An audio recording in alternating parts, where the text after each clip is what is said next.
মরাহাস সেনাপতি তো গরু গুস্তুকে পাতলা পায়খানা হয়ে গিয়েছে। আমি আগেই জানি কুকুরের পেটে কোনোদিন এবার হজম হয় না।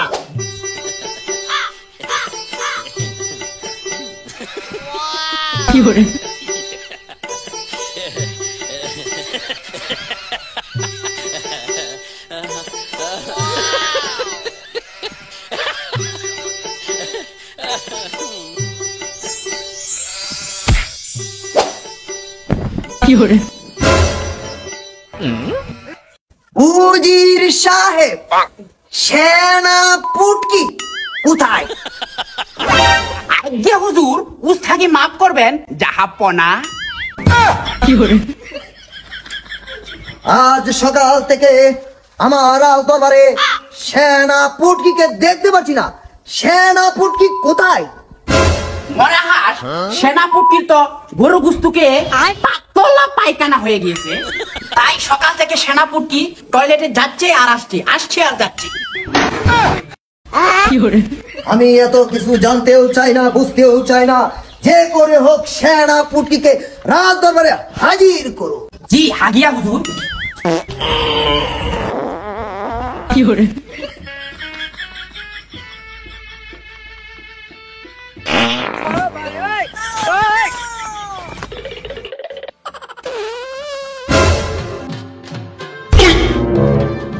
সেনাপতির অবস্থা তো দেখি সিরিয়াস, বিষয়টা তো মরাহাসকে অবগত করতে হয়।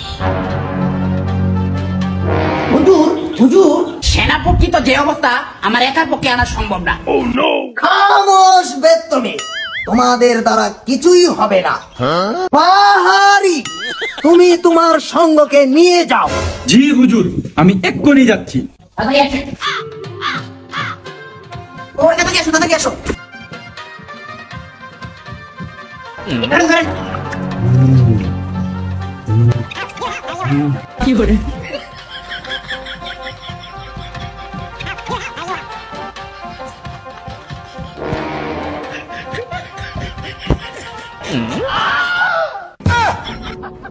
সেনাপতি, আপনার কি দিন দিন আকল জ্ঞান কমে যাচ্ছে? জি আগে হুজুর, আমার শরীরের অবস্থা বেশি ভালো না। আমার পুরানো আমাশায় দেখা দিয়েছে। আমি আপনাকে আগেই বারণ করেছিলাম গুস্তু খাবেন না। আমার কথা অমান্য করে আপনি গরুর গুস্তু খেয়েছেন। আমি আপনাকে বারবার বলেছি চাপা শুটকি দিয়ে ভাত খাবেন। আমি আগেই জানি কুকুরের পেটে কোনোদিন এবার হজম হয় না। হুজুর, আমার কোনো দোষ নেই। সবাই রাজপ্রাসাদের ভিতরে আমার সামনে যখন গুস্তু খায় তখন আমি আমার জিহ্বাকে সামাল দিতে পারি নাই, তাই তাদের সাথে অল্প করে আমি গুস্তু খেয়েছি। এখন গুস্তু খেয়ে আমার আগের পুরানা বাসা দিয়েছে, তাতে আমার কি দোষ মহারাজ? তাই আমাকে ক্ষমা করে দিবেন। না না না, আপনার কোনো ক্ষমা নেই।